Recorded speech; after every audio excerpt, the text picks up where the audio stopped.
Hey guys, what's up? This is my second video, and I'm gonna mainly be talking about what's the differences between the normal BKA, below the knee, and the Ewing. Um, and to kind of start off, the, one of the main differences is that it is robotic, cyborg. We are able eventually to control our leg with sensors that are inside our or on top of our stump, and then we have like little sensor bead things that are inside our stump already that connect to the sensors, which connect to the prosthetic, and which connects to our brain, we are able to fully move our ankle and control it by moving our phantom leg. So that's like the main difference. Then there comes a lot of different things that you'll notice, like as I'm wearing this big cast. A lot of things that are different that like kind of come with the surgery as like I recover, and certain things I can't do that like other people that have the regular surgery can do. So I'm gonna list some of those. So we'll start with the cast since I was already talking about it. As you see, I have this big cast on. I can't move my knee at all. And the reasons for that is because they don't want me moving my calf muscles or firing any of the muscles. They just like they just tied everything together and like fixed all my calf muscles and like put all my nerves and wrapped them. They take the nerves and wrap them in muscles, so that it like helps. Well, the reason they do that is so like you don't get a neuroma as much. And if you don't know what a neuroma is, it's basically where you like all the nerves like kind of ball up, and when you have like trauma, so like a prosthetic or like skiing or climbing or just something that it's like always pushing on it, it like makes them inflamed and it hurts like a mother. It's not like something you would want, and you would have to get it removed. So it like lessens the chance of neuromas. I like wrote it down. Also reduces pain. It It also enables like new technology for the future, which is pretty cool. I lost train of thought. Another reason why I'm wearing the cast is just because I don't want to like mess up what they like fixed. So a lot of like the other God, I cannot think straight today. Oh my God. The normal surgery, usually like it'll just be wrapped, I guess is what I've been seeing, and they kind of work on like muscles. But right now I can't use them, so I have to wait a little bit. Another thing that is different is I'm looking at my notes, so if you keep seeing me look over here, it's because I wrote down some notes. Yeah, a lot of notes.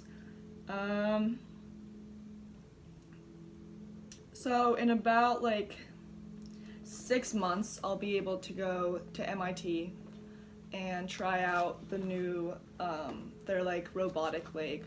So that's pretty cool, and I'll be able to move my toes and move my ankle and my toes to control the prosthetic, and it feels like my own leg. So I'll be able to sense where it is in like space. I'll be able to like sense if I like step on something. Your natural like thing that you would usually do is to shake it off, rather than like feeling unstable and going down and picking it off. So it feels like my actual leg, which is pretty cool, and sets you up. It just sets everything up for like the future, basically. Another thing that is different is that I'm not allowed to do like any desensorization.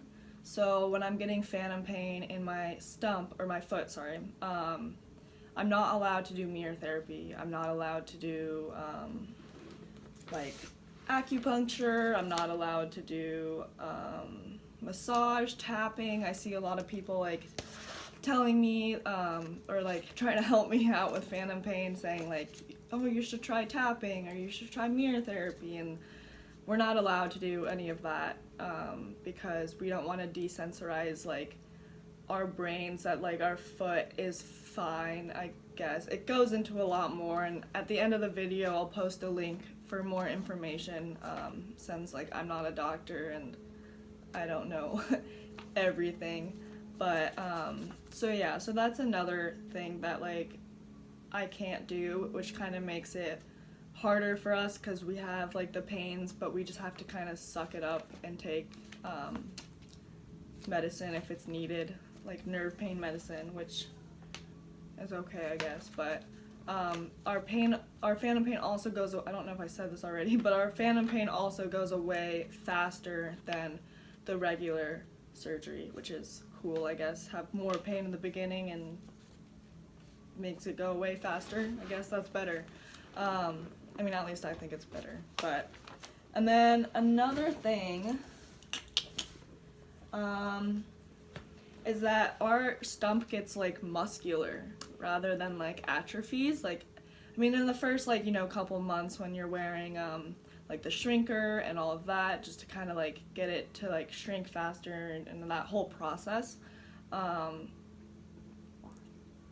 which I don't remember the whole process, so if you want me to talk about it, I would have to do another video and write it down or memorize it. But what was I saying? But yeah, so our stump gets muscular because we're firing each muscle. So like, for example, like in the beginning of my surgery, like a week ago, when I first got like out of surgery, I like could move my toes. So I like moved my toes and it hurt really bad in my like stump. And I asked my doctor and some friends that have gone through it, and they said do not do that because like you're firing the muscles in the calf and like they're all healing. So like that's a no-go. So I gotta just like feel my foot, I want to move it, I just kind of have to like not move it and suck it up for a while, which kind of sucks. But that's okay though. I guess I feel like there was a lot more that I had, but I guess we'll get into some questions and maybe I'll think of something else to say while I go through the questions. But one is why is this surgery better? The surgery is better because it reduces pain. It also, the major thing is that it sets you up for new technology that has like is gonna come in the future, which is pretty awesome. It's like new technology that's coming out. It makes you like basically like a cyborg. So that's pretty cool, and it also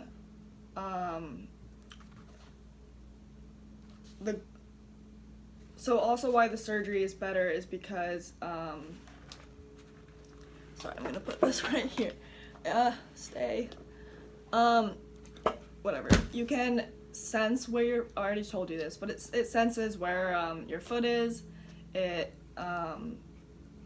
just over, the main reason is that I think at least, like I said, I'll put a link down so you can really know more details. But it just sets everyone up for like the future. And then another question that goes into that sort of is someone asked me, what is the goal of this surgery? Like what's the overall goal?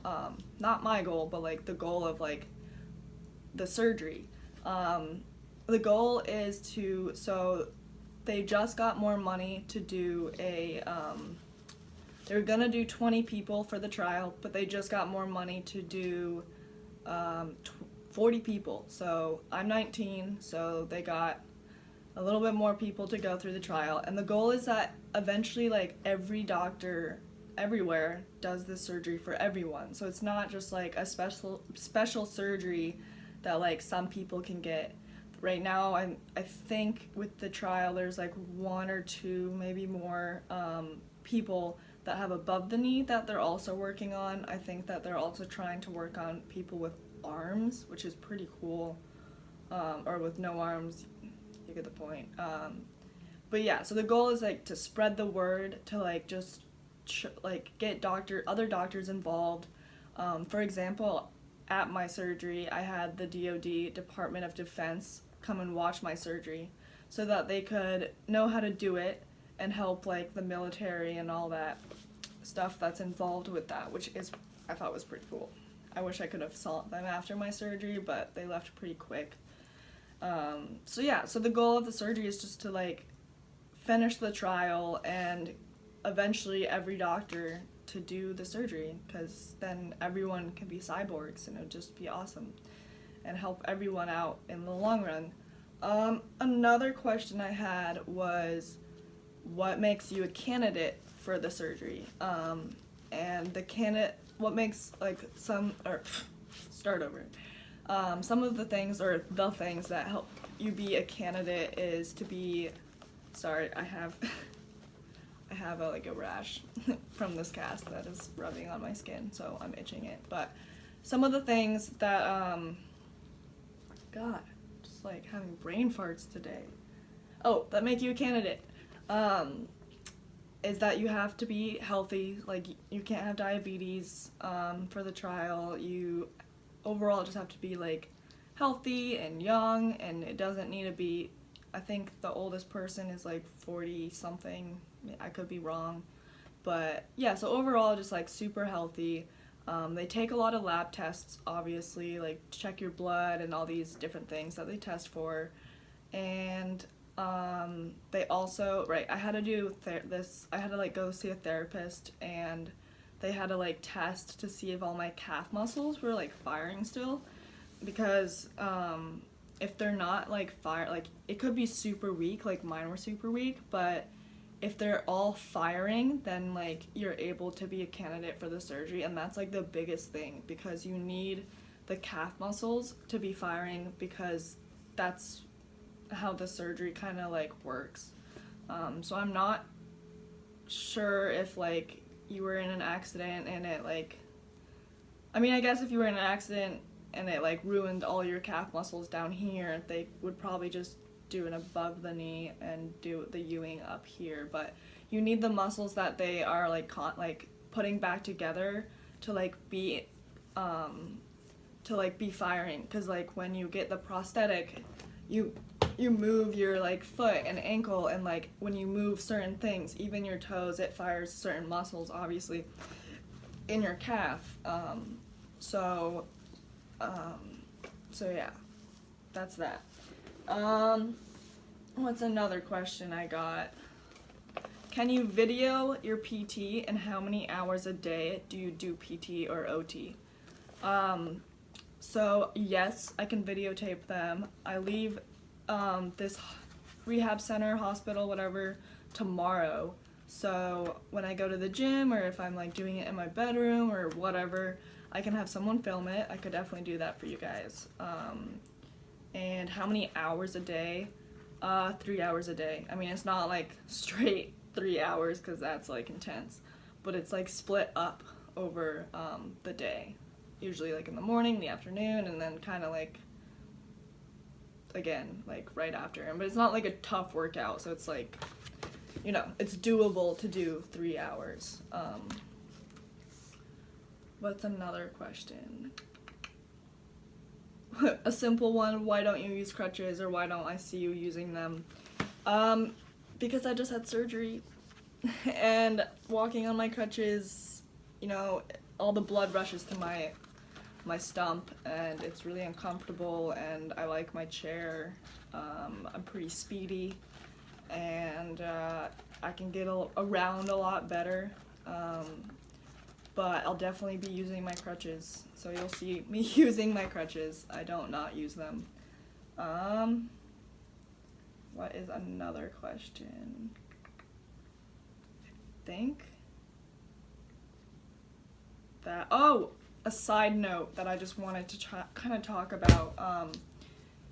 A lot of people and a lot of doctors also think that amputation is like a fail. Like it's like, oh, we failed, and like it's gonna suck now, and your life is gonna suck because we failed to fix your leg or whatever.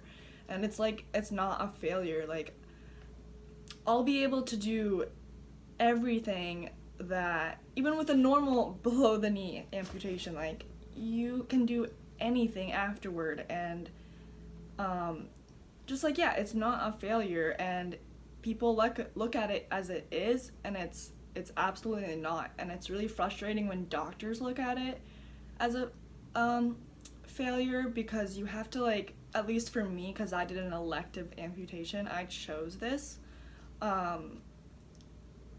and to explain to the doctor, like, hey, like, I've had so many surgeries, it's been 6 years of not doing shit, like, I always lay in bed, like, you can't figure out what's wrong with my leg, all of the problems are coming back, like, my foot is constantly purple and, like, dying, and, like, you just want to keep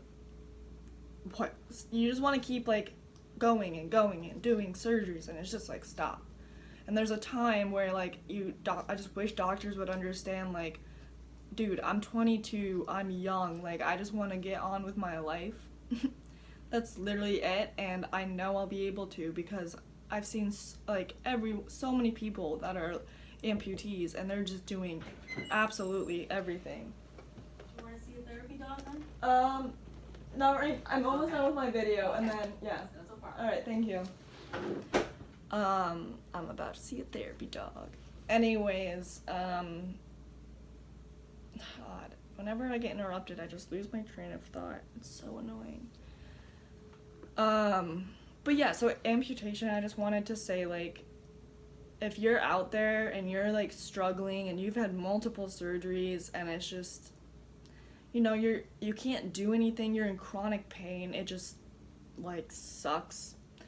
And you were scared to do amputation, and you think that, like, you know, you're scared that you'll never walk again, or whatever. I mean, most likely you'll be able to walk again, and you'll be, even if you were stuck in a chair and only had one leg, your one leg would get super good at balancing, you'd probably still be happier. At least that's the way I look at it. I know that if, like, for whatever reason, if I wasn't able to walk ever again, like, I would still be happy, because I'm not in the pain that I was in before. And for me, this is, like, giving me this new chance that, like, a lot of doctors wouldn't give me. So I just kind of wanted to say that as a kind of an end note, and that if anyone wants to reach out and kind of talk about, like, I don't know, how I got here, and just kind of, like why I mean, I kind of explained it, but, like, if you just want to talk to me about whatever, if you're struggling with a lot of pain and you're not sure how to, like, talk to your doctors about it, or if you want to try out the, like, trial, and I can try to, like, I can give you the doctor's information, and, you know, I can help you out, but yeah, so so I think that's it. I feel like there was a lot more to talk about, but whenever I do a video, I just kind of, I don't know, I forget, you know, I get weird about doing a video and a camera, so I kind of forget things sometimes. But yeah, if you guys have any questions, though, that you, like, want me to answer, just, like, on a side note, make another video talking about certain things, please let me know, because I don't want to run out of ideas, and I want to keep feeding you guys information. I think, and you guys can let me know, but I think one of my next videos I'm gonna make is talking about things that people don't tell you before surgery.